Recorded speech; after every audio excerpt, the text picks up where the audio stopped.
the head of the Republican Party, speaking like that in nonsensical terms, it's really difficult to see how this party is going to find its way forward. But what's even, I think, sadder to me is that you have so many people who, if that is the standard bearer, then they have lost faith in our system. Because there's no other explanation to me. If that is the person that you are voting for, then you must have lost deep faith in the American system. And so, I'm working very hard to try to restore that faith, but man, it is hard to see how he has made such inroads in the Republican Party. I mean, you're a former federal prosecutor from New Jersey. You formerly served in the Navy, held leadership positions in the Navy. I mean, you've made serious sacrifices for our country. You've defended law and order. And then he's up there praising a fictional murdering character, Hannibal Lecter. And by the way, perhaps worst of all, I think he's confusing it with the other part of his stump speech where he praises he calls it the late, great Alphonse Capone. And that's part of his speech as well. More on that in a moment, though. But I want to talk about an issue that I know is very important to you: women's reproductive freedom, women's reproductive rights. At Donald Trump's speech as well in New Jersey, and we'll frame it on this one, but we could be showing you any of his speeches where he says that he thinks states should monitor women's pregnancies, and he praises the Supreme Court justices who overturned Roe v. Wade. This is just from this past weekend in your state of New Jersey. Let's play this clip. So I want to just thank the 6 Supreme Court justices: Clarence Thomas, Samuel Alito, John Roberts, Brett Kavanaugh, Neil Gorsuch, and Amy Coney Barrett, for the wisdom and the courage they showed on this long-term, very contentious issue. I want to get your response to that. It's crazy to me that Republicans continue to go after this issue because it seems so very unpopular. And I have to tell you that many of us are watching this with such a great deal of fear, such a great deal of concern for what's going on across the nation. I early on heard, women in New Jersey aren't going to care about this because it's not happening. Because here in New Jersey, our legislature has acted very quickly to protect reproductive health care. But what people, I think, did not take into account is the lack of freedom women across this country now have already, because Trump put in place the Supreme Court that was going to overturn Roe. He said he would do it, and now he's done it, and now he's bragging about it. And he'll do more, make no mistake, should he ever get into office again. So when you are here in New Jersey, you might feel safe in New Jersey. But I've had women who are pregnant tell me, my headquarters is down in Texas, and I refuse to go on a business trip down there right now because I'm pregnant and I know how bad the healthcare is. We know that we have women in our graduate programs who will only take jobs in certain cities in our nation because they think they're going to be starting their family soon. And they know that in some of the states with the most draconian abortion regulations, that reproductive health care is 64% worse than in other states across the nation. We know that Idaho, for example, has one of the most draconian abortion bans in the nation. Only in the death of the mother can healthcare workers use abortion. And so EMTALA, the Emergency Treatment and Labor Act, says, no, you can use it for healthcare. Like if a woman is hemorrhaging and is in danger of having an infection if you don't abort her dead fetus, then you can use an abortion to do that and protect her ability to have children again. And in the Supreme Court case, the lawyer from Idaho could not answer as to whether or not that would be permissible in Idaho, because quite frankly, it wouldn't be. It is the death of the mother. So these are such extreme bans going on, something that Republicans want to see across the nation, that we see women in every state in the nation really feeling threatened by what's going on here. There was probably, somewhere between 5,000 and 10,000 people who attended that speech that Donald Trump gave. And about halfway through, a lot of them were leaving. There's video footage of people leaving. Yet, Donald Trump's people early on put out a statement that there was 80,000 to 100,000 people. The mayor of Wildwood, New Jersey, I'm sure you know who he is. He was recently indicted again for some like healthcare related fraud. Who's a MAGA guy. They were pushing these numbers, and the media, rather than focusing on the statement that I just shared with you or Donald Trump talking about Hannibal Lecter, they ran with, it almost looks like AI Trump propaganda. 80,000 to 100,000 people show up, not even Congresswoman, like allegedly, like they just embrace the number. 100,000 people attended, and it shows Donald Trump had more support than ever. And they push this narrative, which is just not it's just not true or real. I want to know if you've kind of reflected on that, because throughout your career, whenever the media's push narratives on you, you've always been like, can we just focus on the issues, please? Here are the issues that people in New Jersey care about. But how do we focus people? I think people want to be focused on the issues. I think that explains the growth of our network. But how do we push better media literacy into just what's going on and avoid this propaganda? Media literacy, that's such a good focus area. And I know I've heard some of the schools in my area try to help children understand as they're navigating information. Where can you get credible information? If you're researching a paper, for example, for school, where do you look to find good information? And that is becoming so critically important in our society, because we know that more and more people are receiving their information on social media platforms. It's one of the reasons I'm so concerned about the platform TikTok, controlled by the Chinese Communist Party, because we know so many people are getting information from TikTok, and we know that the Chinese Communist Party can manipulate that, and we've seen them do that. So understanding where you're getting your information, if it's credible information, and it's also, and it has two sides. So first of all, we need media literacy. I know most of us now, when we're told a fact or a figure or something that comes to us, we say, where did you get that number? Where did you get that information? Because we know how much misinformation is out there. But the flip side then is, how do you communicate? How do you get the word out to people in a way that they find credible? Because we're all very skeptical now of some of what we hear. And I think a lot of that is talking about actual things that are happening on the ground. I've said again and again, you can't just say, oh, the bipartisan infrastructure law is going to do so much to help our economy. You have to actually go to businesses in your district and say, look, here I am at this medical device manufacturer in my district, and they have now reshored manufacturing. It's opened up this many jobs. Here's somebody who's working now because of what Biden has done. I mean, this is how granular we have to get. This is why I think it's so important that the Biden campaign has been doing and been able to do such groundwork. Look, it's no secret why Trump was in New Jersey. This is a blue state. Why would you have a rally in a blue state like New Jersey that you're going to lose? He's doing it because he's stuck in New York City because he has a trial date. So one of the closest places he can get to is New Jersey. So he's headed here. But it's really bad use of his time. I think it shows that his campaign is not really doing the nuts and bolts of the ground game that they need to do. I think we're going to see good work from the Biden campaign. I think much of Trump's money is going to his legal fund instead of building the ground game that he's going to need for this election. And as the Biden team does that, what I think we need to see more of are surrogates on the ground talking about what's going on in their states and in their districts and how it's impacting real people to get the word out.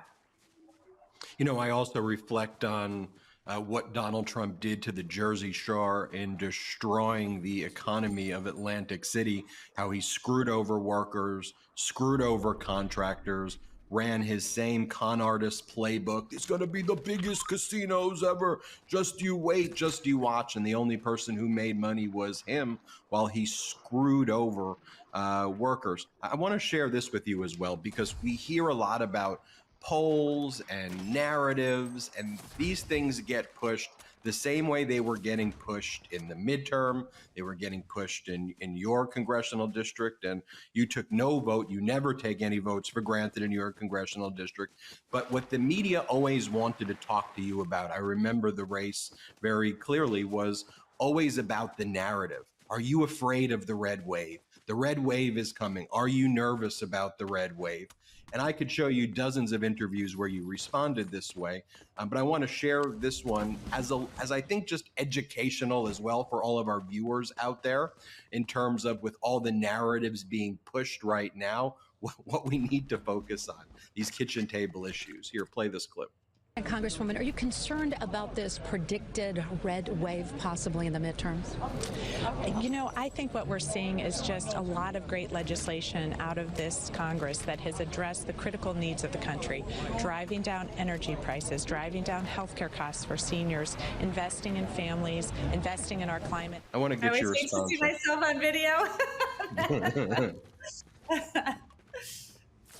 So I think that was just an important, to reflect on, as there are these narratives that are being pushed versus the issues at stake. So I want to share this with you because at the beginning of all of Donald Trump's rallies, he's changed the lyrics to the national anthem, which is wild to me that nobody talks about. That, I don't hear the media talking about it. I used to represent Colin Kaepernick in the case, and all I heard was anthem, anthem, anthem. So the MAGA Republicans have changed the words to the national anthem, and it's now called the J6 anthem, and it's sung by the January 6th insurrectionists and Donald Trump.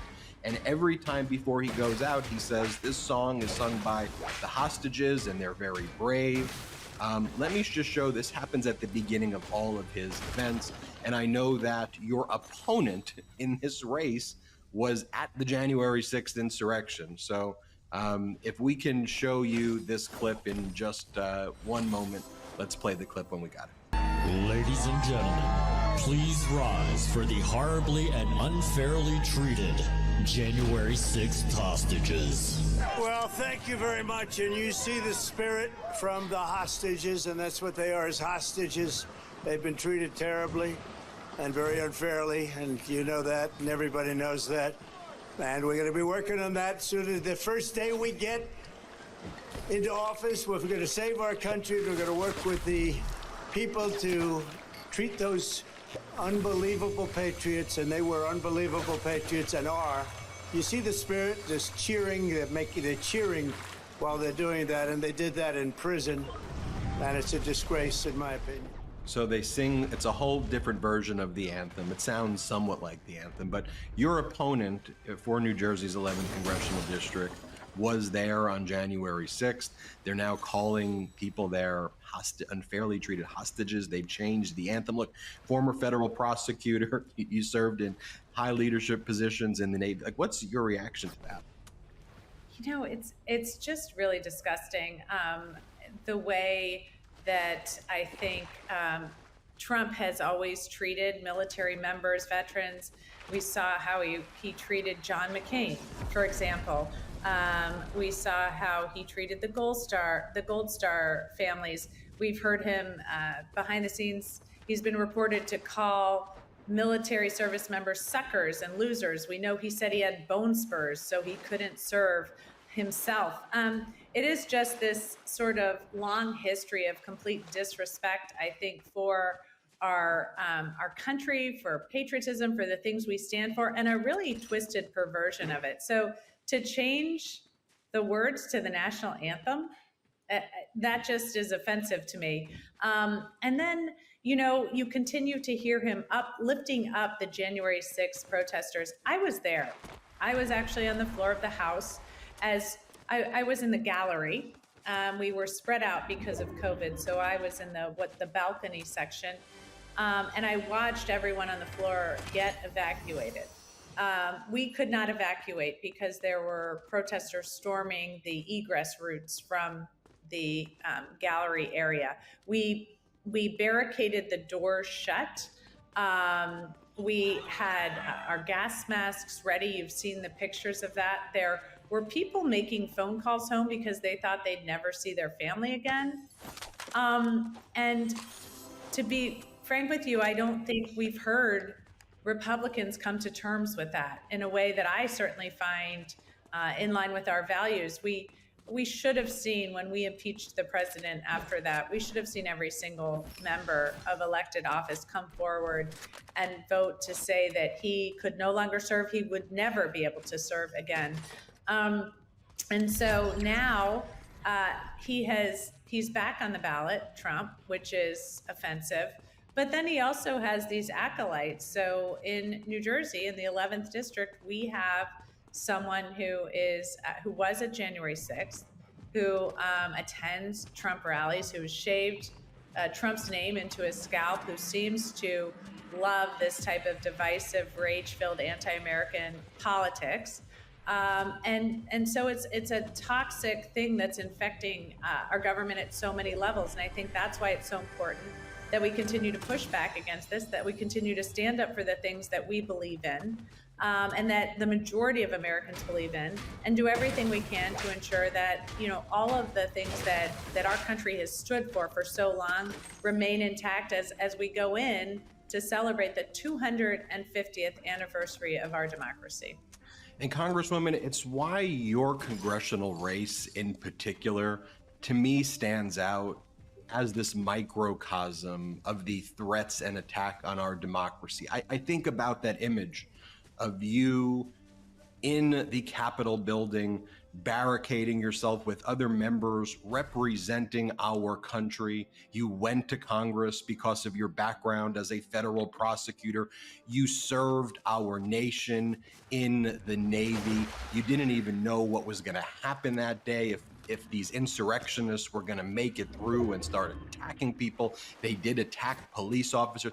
I think of that image. I see you right there. On the other hand, I think about your opponent in this race. Not only have Republicans not come to terms with January 6th, the terms they've come to is to support somebody who has shaved Trump, the name Trump, into their scalp, was there on January 6th in the crowd wearing a forest green Trump shirt. And apparently that's what makes you a Republican today. Since when has that become conservative? Since when has that become Republican? Since when do we as the United States of America normalize that behavior? I want to give you the final word, but that to me is just one of the reasons why I look at your race and go, who are we as Americans? What does our country stand for? I think that is exactly what's at stake here. Who are we? You know, what do we stand for? What do we care about? How deeply do we believe in our democracy? And what's become apparent to me over the past several years is that when we believe in democracy, we have to understand that we're not always going to hear everything we want to hear. We're going to hear things we don't like. We're not always going to have leaders in office that we totally agree with. But we are going to believe that because we believe so deeply in our personal rights and freedoms, because we want a chance to talk about those issues that matter the most and not be thrown in jail like Trump's friend Putin would throw Navalny in prison until he died. We want to be able to advocate for the things we care about. We want to be able to express ourselves. We want to be able to fight hard for liberties and freedoms that we see rolled back by Trump's Supreme Court. So all of these things are critically important to us, and that's why we're moving forward. And we need to unite together, because the saddest part of all of this, as we see these fights for our values, is that it's not a zero-sum game. We are all in public service, in elected office, in the House of Representatives, in our Senate, in our presidency. We should all be working together for the best outcomes for this country. And I'll tell you, the thing that spoke the most to me in the President Biden's State of the Union is when he talked about how much he loved this country and how much he believed in this country and the future of this country. And as I was sitting there, it struck me, I've never heard Trump say one positive thing about America. Never. He's always said it's a mess. I mean, his inaugural speech was entitled American Carnage. He's never said one positive thing about America. And I said, I'm not sure he loves America, to a friend of mine. And she said, no, he only loves himself. And I think that was well put. So I think that's what we're facing right now. And to me, it's a very stark choice in November. So I think, all need to come together around those values that we most deeply care about, and remember who we are as a country and who we can be as a nation. Congresswoman Mikey Sherrill, thank you so much for joining us. I hope you'll come back before the election. It would be great to have you on again. I'd love to. Thanks again. Make sure you all hit subscribe. We're on our way to 3 million subscribers thanks to your support. Thanks for watching. Love this video? Make sure you stay up to date on the latest breaking news and all things Midas by signing up to the Midas Touch newsletter at MidasTouch.com/newsletter.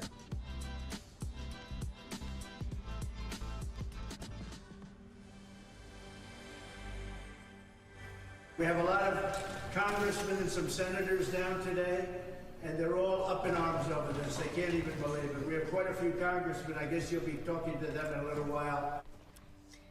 Day after day now, Trump surrogates have been setting up shop outside the court and talking to the press. Trump himself is barred by his gag order from talking about all sorts of people connected to this trial. He is also barred from directing others to talk about those people, which is what makes all of this so concerning. When Trump's latest batch of surrogates spoke today, they again attacked 2 individuals the judge has specifically identified as off-limits, Michael Cohen and the judge's own daughter. Well, I'm honored to be here with my colleagues from the House Freedom Caucus, where we watched Michael Cohen get dog-walked through the series of lies he has told. Perjurer in chief, Michael Cohen. Mr. Cohen admitted repeatedly that he lied. To Cohen, who had admitted to lying to members of Congress. Michael Cohen. Seeing the lack of credibility from Michael Cohen. We would be remiss if we did not mention this corrupt judge, this judge whose own family is making 6 figures off of Democrat politics. We have a judge whose daughter. A corrupt judge whose daughter. A judge is his own daughter. The judge's daughter. That's the judge's daughter.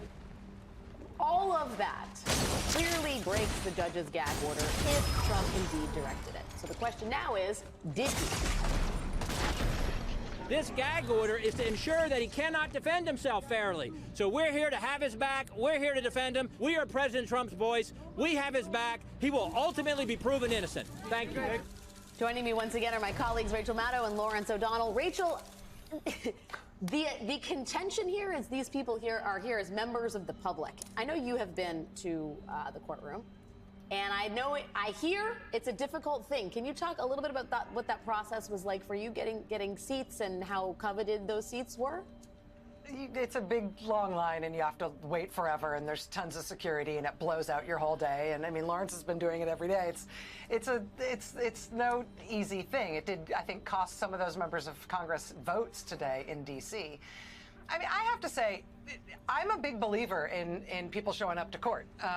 And if you know somebody who's on trial and you believe in their innocence, or whether or not you believe in your innocence, you just want to support them, being there for them, I think that's a good thing. There's a reason that our courtrooms are open to the public. There's a reason that our judicial system is a transparent one, so everybody can see the proceedings and everybody can show up to support somebody if they know is involved in the system. But if you are a, public official, a prominent person, the kind of person who's going to speak to the cameras when you walk out during the morning break, the sort of normal course of events is to say, I'm here to support my friend or my colleague or my boss or the guy who I want to hire me to be vice president, whatever it is. I'm here to support X person. I believe in X person's innocence, and I believe the jury is going to see that truth too. And I wish these charges had never been brought, but I believe that this is going to be borne out in the end, and everybody will see that my friend, my colleague, my boss is innocent. Like that's all good. That's all normal. Instead, what you're getting is these members of Congress saying, we're here to support him, and the American legal system is illegitimate and corrupt. And the judge is corrupt, and let me tell you about the judge's family. And that is just a wholly different thing. It is a hard thing to have people in very high office committing crimes in this country. It was hard with Nixon. It was hard with Agnew. It's hard with Trump. There's a reason that sitting presidents can't get prosecuted. Like, it's all very difficult. But when instead you've got a political party saying the American legal system should be gotten rid of because it's corrupt and the people involved in it are corrupt and bad and evil and persecuting you and me, that is something totally different. That is corrosive to the legal system at a minimum, and potentially fundamentally destructive to it if that's going to become the new platform on which the Republican Party makes the case to the American people that they should be put back in full power. Yeah, I mean, there's so many levels at which this is appalling, Lawrence. There's the big picture that Rachel's just outlining. There's the smaller picture of what it's doing to potential witnesses in this trial. I mean, there was a whole back and forth about these surrogates being in the trial during cross-examination, walking by. Michael Cohen has to walk by them. I mean, going out there and impugning Michael Cohen and then sitting in the courtroom as he's testifying. Can you talk a little bit about the sort of net effect that this is having as you go to this trial every day? In the courtroom, no effect at all. You know the old parliamentary phrase, backbenchers. That's what they became because there were too many of them today. There's a row in the front behind Donald Trump for supporters like this, and there's usually not more than 2 or 3 of them who ever show up. But there were so many of them that they were literally sent to the back bench of the courtroom that's against the wall, farthest away from the hero. And, you know, most of them were people who I didn't know who they were. I mean, I knew they were members of Congress because there's a button there, but it's not like they're the most prominent members of Congress. Some of them I knew who they were. But they have absolutely no effect on the proceedings. I will say, with that shot of them outdoors, that's the largest collection of Trump supporters who have ever gathered at the publicly available gathering place for all Trump supporters to come. You'll notice there's no one behind them. NYPD has reserved a spot there for citizens from all over America or New York City or even Lower Manhattan, voters, Trump supporters, Biden voters. Anyone can gather there. No one comes. Donald Trump wanted them to come. They refused to come. Those people came. That's who showed up. And that's his biggest crowd ever. Here's an opportunity they have because, you know, what they do is they come in for the net effect that this is having as you go to this trial every day. In the courtroom, no effect at all.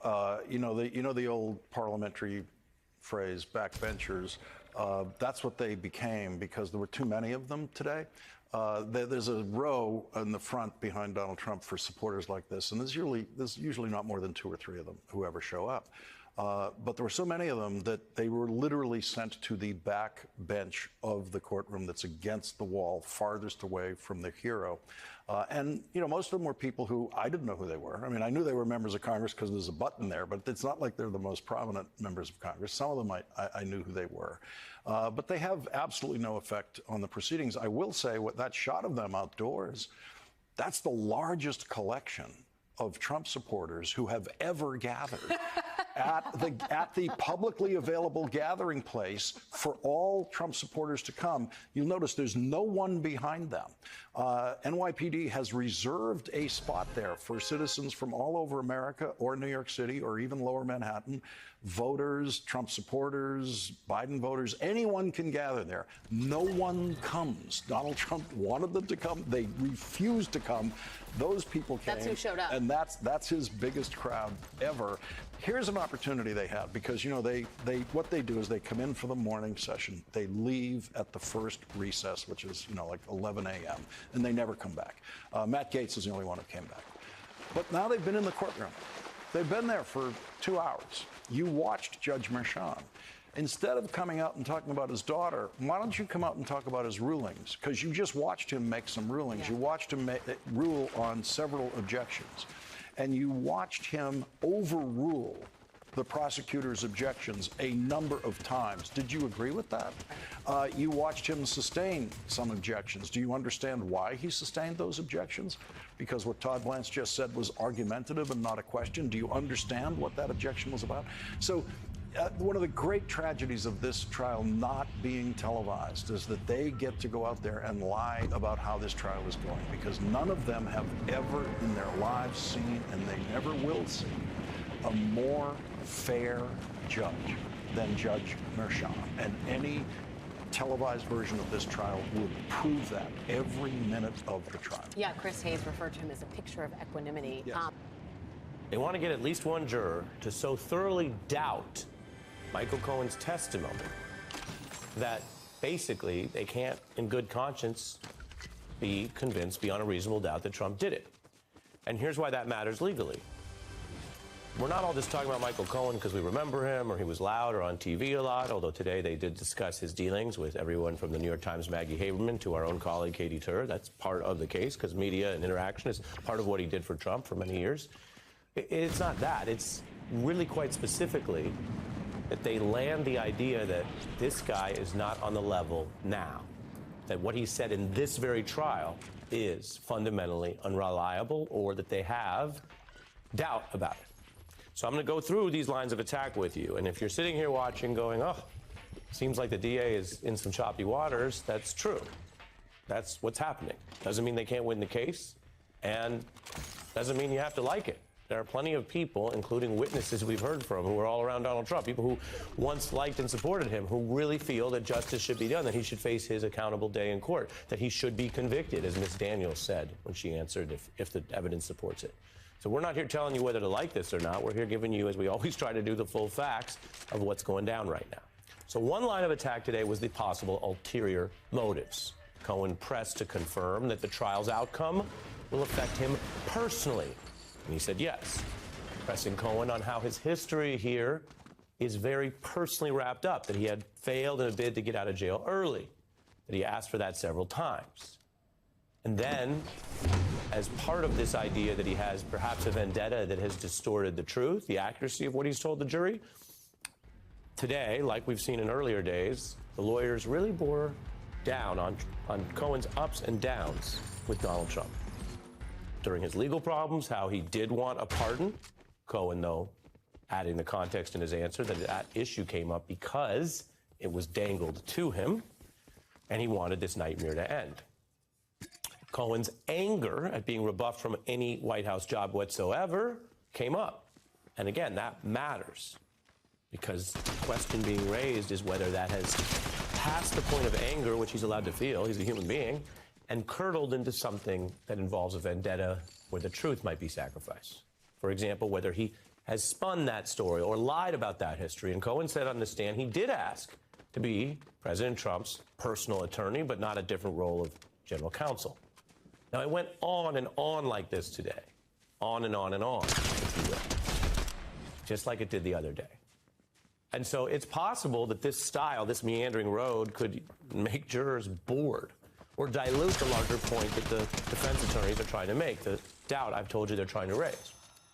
It's also possible, though, on the other hand, and I was thinking about this watching Cohen kind of go through it hour by hour today, that the nicks and cuts can slowly eat away at his credibility as the key witness to Donald Trump's state of mind in 2016. Another way to put this is, if the DA thought they could clearly prove and win this case without Michael Cohen, they would have brought this case without putting Cohen on the stand. There are other people who were involved they didn't put on the stand, other people who work for Trump, Susan McDougal. He's on the stand because without the other money guy, Weisselberg, who's in jail, which can't be used against Trump in court, but certainly makes Trump look bad in here in the real world. Voters and others can factor that in. The guy who was at the top of the financial food chain at Trump org has been to jail twice now. But without Weisselberg, without the CFO, they needed Cohen as the only other Trump aide who could speak to Trump's state of mind. That's why he's important. Now, Trump lawyers also, after things got, like I told you, sometimes a little meandering or boring, he found ways to dial it right back up. For example, bearing down on Cohen's storytelling in this very case in a moment that grew heated, pushing Cohen on this phone call that he made, and they have the record, so they can see the call went into Trump's bodyguard in 2016. And Cohen insists that through that call, he spoke directly to Trump. And that's a viable story because Donald Trump, like other top people, can get calls to a main line, to a cell phone, to a secretary, to a security line, and then it's handed over. In sourcing and reporting, we do that all the time. You don't always get the top people directly. So the story from Cohen is he called the bodyguard and then spoke to Trump. And that call mattered because he says it was on that call where he and Trump connected through someone else's phone, and it was incriminating because Cohen personally assured Trump the hush money deal was done. Well, today, Trump's lawyer pounded on that. That was a lie, he practically yelled, suggesting Cohen maybe only spoke to the bodyguard and was now trying to make it worse and add this other detail, which then becomes just something that, people can debate. Now, that's a big moment. It doesn't mean Cohen was lying, and it doesn't mean the jury buys that, but it's certainly memorable, and it allows the defense to kind of put this front and center, and then they're going to probably refer back to it in their closing arguments. Remember we told you? Remember we raised the question? He was lying then. He admitted some lies. Other lies he's denying. You can't take this guy's word. Now, as for the response, Michael Cohen simply suggested that that attack, that impugning of his character, was not accurate. He continued, I believe I spoke to Mr. Trump about the Stormy Daniels matter. Trump's lawyer retorting, we're not asking for your belief. This jury does not want to hear what you think happened. Yes, I'm doing my best court reporting here, giving you a little spice, a little energy on it. Mr. Blanche was generally respectful, but he would dial it up that way at times, and he has these certain tricks. He would say, is there any doubt? Or if you don't have a doubt of that, then you have to admit it. He would use these kind of, well, they're basically lawyer tricks. And he would do the one I just read to you as well, where you basically say, we're not asking for that, we're asking for this. It's tactical. I don't think it's going to win or lose the case, but it's the kind of way that the lawyer was trying to get Cohen cornered. That's one memorable exchange, played out for the jury as the audience for this tale about who's telling the truth. So Cohen's not having his best week of the trial, not the best week of his life with all this, but not the worst either. And remember, the prosecutors have been ready. The testimony comes on the heels of corroboration from many other witnesses of the core outline of what Cohen is asserting, like David Pecker, like Stormy Daniels, like the documents.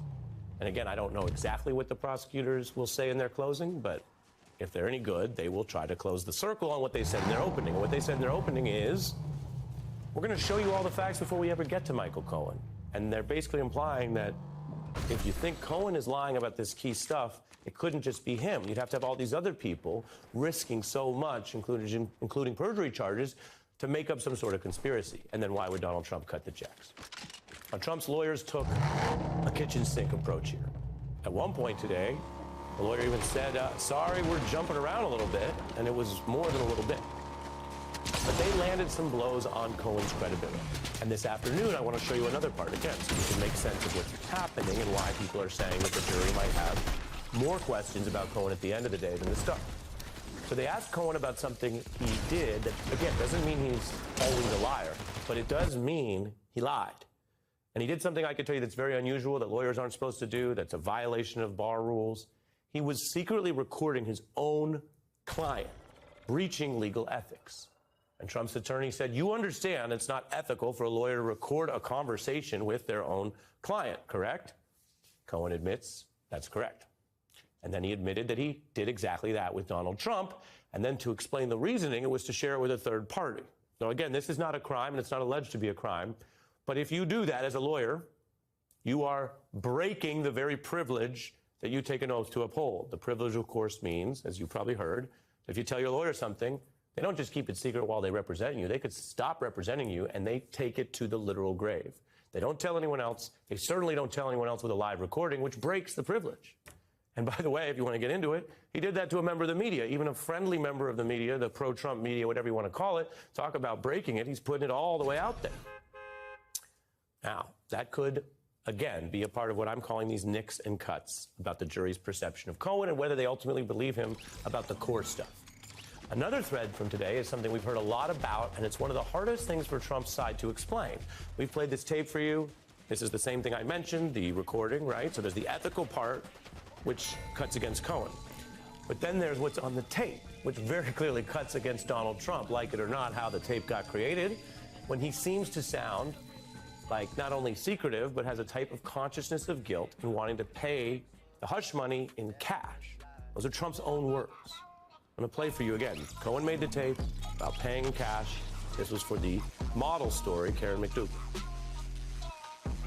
I spoke to Alan about it when it comes time for the financing, which will be... Listen, what financing? We'll have to pay this. No. And here's what we learned today.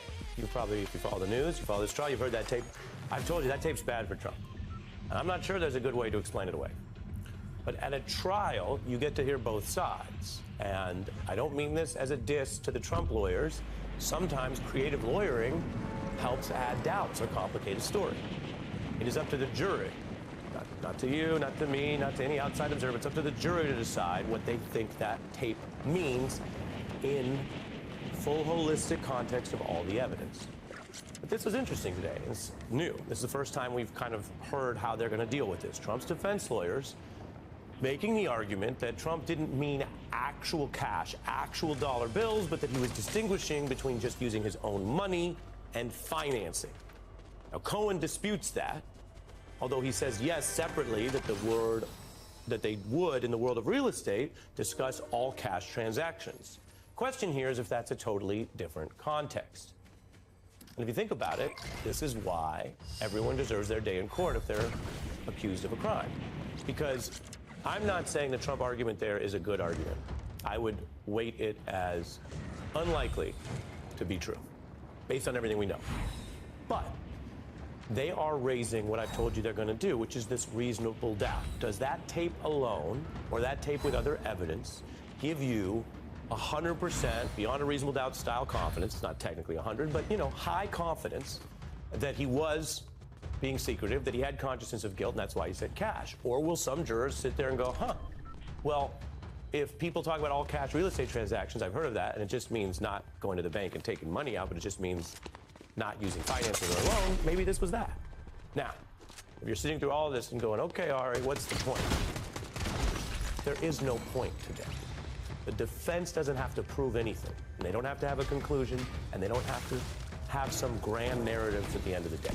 All they're trying to do is make this jury believe Michael Cohen a little bit less than they believed him yesterday and the day before.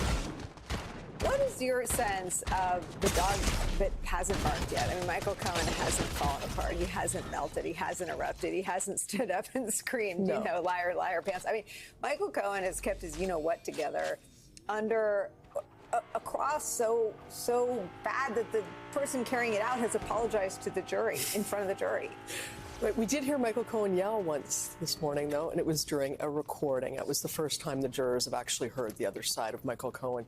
But he has really kept it together under pressure. I mean, it's especially today. I maybe just have a little bit of a different take on calling balls and strikes here on what happened today in court. And I think both things can be true. We should talk about that. But I also think that they did some damage to Michael Cohen today. They spent, I don't know how many hours, several hours this morning going through his lies. And at points you were just like, where are they going? Because it was moving everywhere. But they were not just minor lies. They were lies under oath, just like he is under oath now. They did that, and then they lead up to the call. And I thought it was effective. I thought it cast some doubt on the credibility of that call. He has a 1 and 36-second call that he places to Keith Schiller.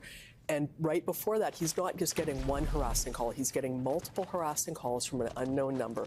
One time, the person forgets to hide the number. He gets the number. He has a long back and forth with the person saying, and the person's 14 years old, allegedly. We don't know this for sure. We don't know what's going on here, but the person's like, oh, I'm really sorry. And Michael's like, I'm very Michael Cohen. I'm going to sick the Secret Service on you. And they have a whole exchange. Michael Cohen wasn't a protectee of the Secret Service. I know, but this is the threat. And then he calls Keith Schiller. And in that call, he managed apparently to achieve both to relay all this information about the harassing phone call to Keith Schiller, and then he manages also to get through to the president and relay the information about the payment to Stormy has been made. That could have happened, but I felt that it was effective, that they cast some doubt on it. But to Vaughn's point, even if they did, there's so much more evidence that they haven't even brought up. Most of the cross-examination has simply been a character assassination of Michael Cohen, and not to say that they don't need to do that, but they haven't spoken to so much of the evidence already, and it looks like they're wrapping up. So I think they're hoping that this one shot that they think is effective will cast doubt on everything. I'm skeptical of that, but I did think today they got a hit in, and it's not a knockout, but it was a hit. We say every day we have no idea what's landing with the jury. I have been on a jury 2 times, so I only speak as a former juror. Sometimes what you're experiencing is agitation that you're still there. Sometimes you're riveted. Sometimes you are feeling what the lawyer is going. We have no idea. No idea. I want to ask you, Charles, about something David Kelly said on this program, which is that he has put up witnesses, and I think his word was schizophrenic drug addicts, and he was quick to say Michael Cohen isn't that.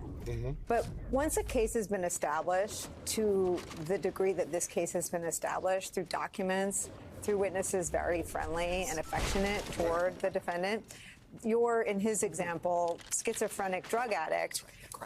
It doesn't, you know, what they say, they're there as a corroborator. So the mission itself, stepping back, of destroying, smearing, and maligning a witness who the prosecution on direct was pretty thorough in impugning and indicting his past conduct, including, I think, everything Todd Blanche went over today, the lies to Congress, the guilty pleas, the prison. I think the prosecution had dealt with most of those chapters of Michael Cohen's life on direct. I think that the prosecution has ample space to make this case not about Michael Cohen's testimony, given everything else that they've presented on their case in chief. There's so much other evidence that they can rely on in terms of summation, where you don't have to necessarily put Michael Cohen at the center in terms of his credibility and everything that he talked about. There are enough other witnesses who provided evidence and testimony that has placed Michael Cohen in the room, that has made Michael Cohen an actor, such that it corroborates his account of what things are, and you don't have to take it firsthand from him if you think that he's a scumbag or unbelievable or what have you. Any prosecutor, particularly at the state level, has dealt with unsavory witnesses that we wish we had alternatives for, and you don't. And so the way around that is to focus on the evidence that works for you and the witnesses that aren't as problematic to make your case. They can easily do it. I think that the defense, in terms of where this sort of punch today landed, it's not about quantity, it's about quality. It's about the heft of the hit that they made in terms of the prosecution's case. And I would agree with Sue, this October 24th phone call is not something to sort of gloss over and miss.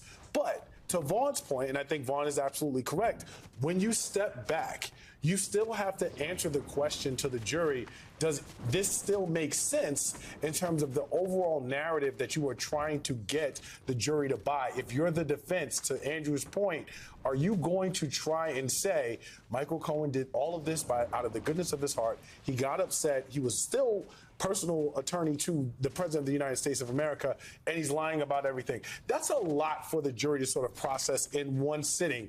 I do think, and this is important though, as we sit and have conversations about the defense and their strategy doesn't have to be as well defined as the prosecution, because all they're trying to do in any realm that they can is create reasonable doubt. I do think that there is a conversation to be had about whether the inconsistency or perceived inconsistency around this October 24th conversation creates reasonable doubt in the minds of a juror. So it's important to understand the jury's, the defense's line, it doesn't have to be straightforward. It can be all over the place because all they're trying to do is poke a hole.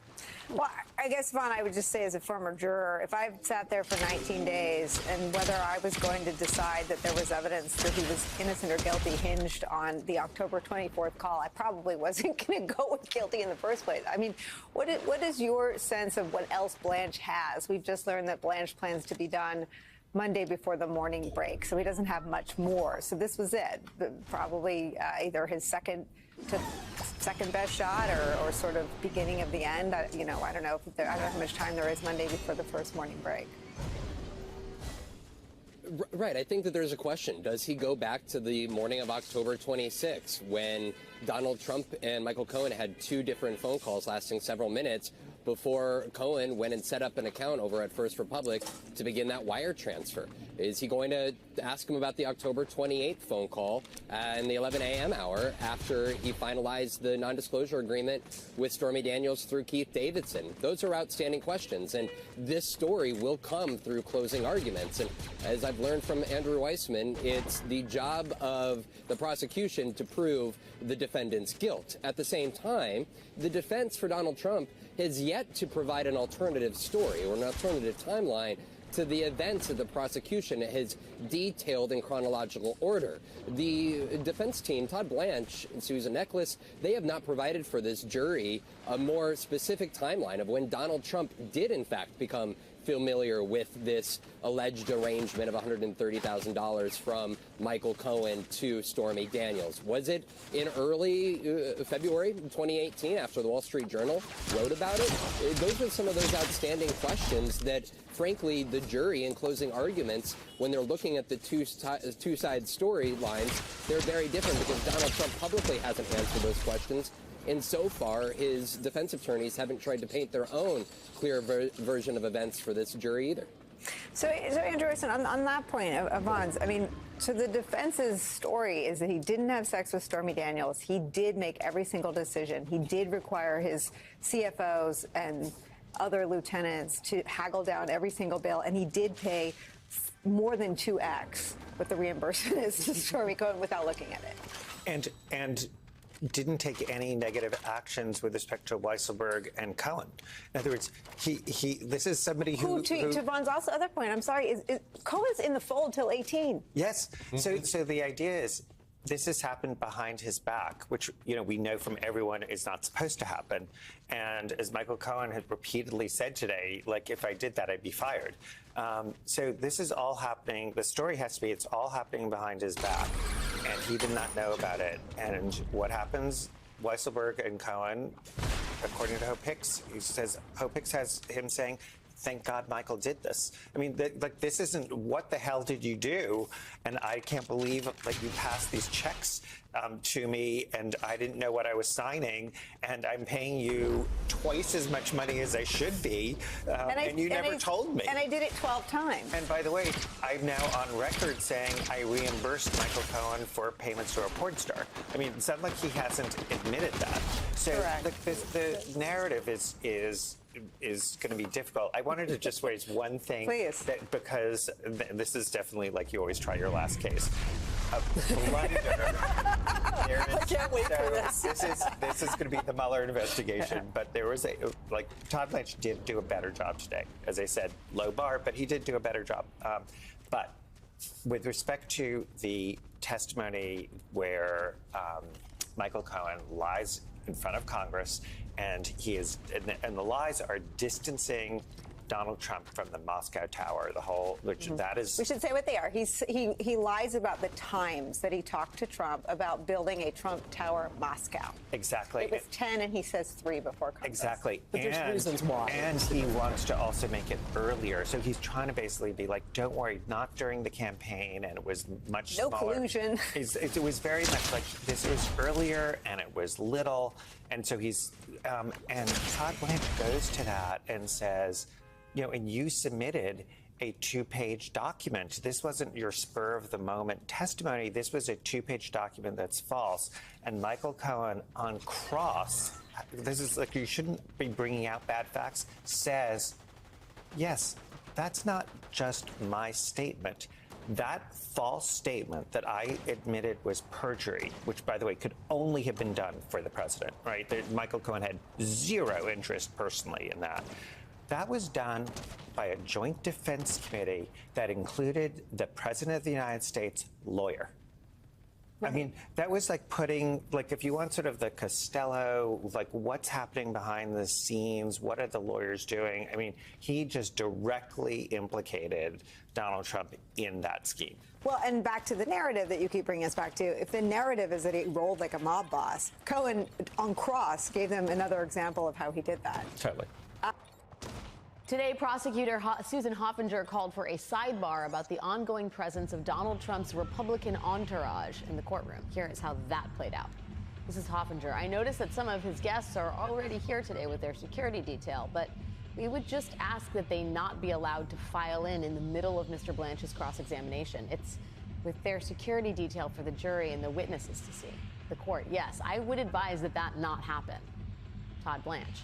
Your Honor, I have less than zero control over what is happening on anything or anyone that's behind me when I'm crossing a witness. I don't know I don't have any control over that. I mean, they are members of the public. To be clear, these lawmakers are not sitting in public seats. They're sitting in seats reserved for Donald Trump's defense team. Joining me now is California Congressman Adam Schiff, member of the House Judiciary Committee. Congressman Schiff, thank you for being here. I imagine you have some thoughts about your fellow House colleagues who have been trekking up to New York City to stand outside of the courtroom and weigh in on this trial.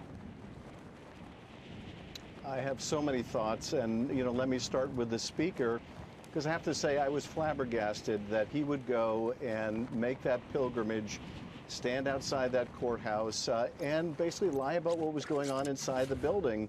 It's bad enough that he lacks the self-respect that he feels he needs to go and kiss the ring in such a public and debasing way, but also for him to denigrate the justice system, for him to knowingly make the false claim that this trial was designed to keep Trump off the campaign trail.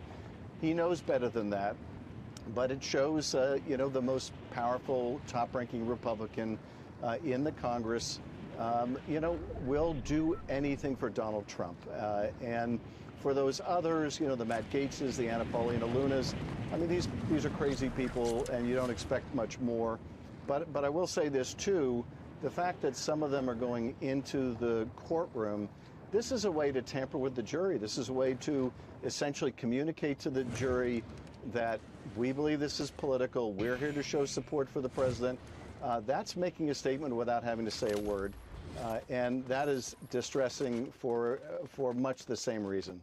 Congressman, because you singled out the speaker, I do have to ask, you were one of 163, I think it's 163 Democrats who voted to effectively save Speaker Johnson from a motion to vacate. Do you have any regrets about that? And would you do it again if there was another call to oust him from his position? I don't regret it because two reasons. One, we need a governing entity in the House. They have the majority. As long as they have the majority, we need somebody sitting in that speaker's chair. I want to get things done for my constituents. We've got major challenges with housing, with the cost of child care, and other things. I want to get things done. You can't do that without a speaker in the chair. Second, I didn't believe it was right to essentially vacate him from the chair because he finally got around to approving Ukraine aid.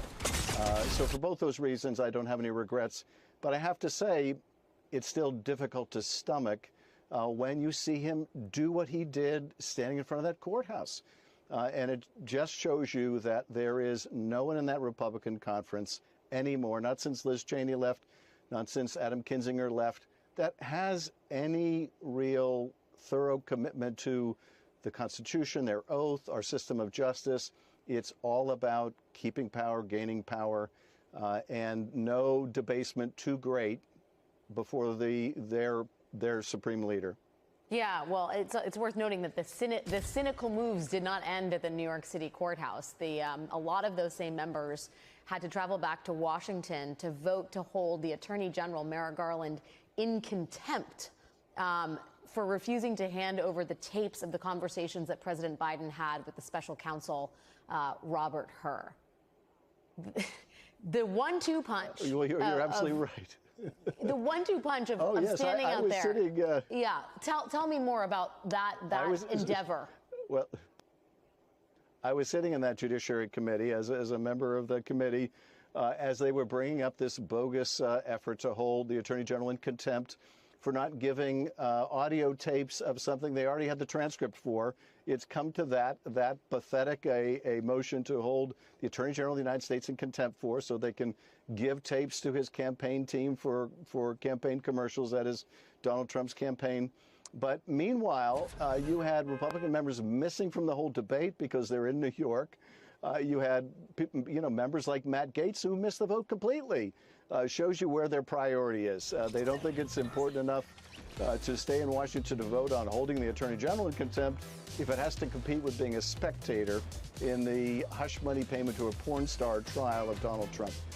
And the thing that I find so shocking about all this is I have to imagine, I made this point in committee, that if you asked Mike Johnson 10 or 15 years ago whether he could ever see himself standing in front of the courthouse, vouching for the character effectively of someone charged with paying hush money payments to a porn star, he would have never imagined himself doing such a crass thing.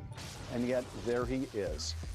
And it's one small surrender of, morality followed by another, slightly bigger surrender followed by another surrender, and pretty soon you're standing outside the courthouse vouching for the character of someone paying hush money to a porn star.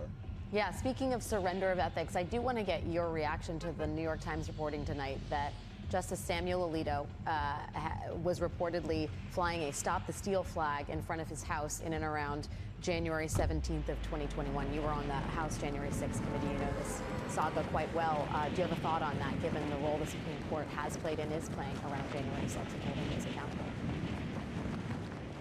This is why Americans have no trust in the Supreme Court anymore. They see a justice with a flag, essentially a stop the steal flag outside their home, presiding, sitting in cases affecting the investigation into that effort to incite the attack on the Capitol. You have Justice Thomas, whose wife was in text messages and email communications about this effort to overturn the election, sitting and voting against, as a member of the court, voting against providing documents to Congress that might implicate his spouse. Not just a perceived conflict, but a real conflict. And this is why people have no confidence in the court. And there at the moment is no recourse for this. They can violate the code of ethics because there is no enforceable code of ethics for the Supreme Court. But I think, as you were discussing earlier with respect to Alito, he's proud of his disdain for public opinion. He is, more than willing to wear his partisan colors on his sleeve, or in this case, on the flagpole. Congressman Adam Schiff, thank you for joining me tonight. Really appreciate your time, sir. Up in a week that really could be make or break, as key witness Michael Cohen took the stand, unloaded on Trump, definitely hurt him, but then found himself on defense, with Trump's fate now hanging in the balance. The star witness takes the stand against Donald J. Trump. Michael Cohen, now the star witness in the New York versus Trump trial. Cohen on the stand. The ex-president coming face to face with the man who used to do his dirty work. He now has turned into the key witness. Telling the court, quote, everything required Mr. Trump's sign-off. Will Cohen keep his cool when Trump's lawyers begin what could be an intense cross-examination? I think the punches are building cumulatively. I think Tuesday there were bruises, and today there's blood. Mr. Cohen is a bad human being. If I was a juror in this case, watching that, I would think this guy's making this up as he's going along. Is he making it up as he goes along? We've heard different people, legal experts, longtime journalists, and just other observers who've been close to this falling. And I can tell you I was inside the courtroom, as you saw there, several times covering this trial, including that key cross on Thursday. And Cohen did give the DAs what they wanted, including corroboration of what he says were real-time proof of Trump being in on this criminal scheme. But as Thursday continued, the defense continued to chip away at his credibility. Monday, the prosecution had Cohen narrating the entire hush money scheme. It looked bad for defendant Trump. The questions were about the catch and kill, the Playboy model, and the adult actress. Cohen testified Trump knew there would be a, quote, significant impact on his presidential campaign if these stories came out. Prosecutors pressed Cohen about the Daniels payment, and Cohen said Trump was angry to learn the whole thing had resurfaced. I thought you took care of this. An angry Trump said, according to Cohen's testimony, he thought this was under control. Just take care of it. And Cohen recounted what he did was at the direction of and the benefit for Trump.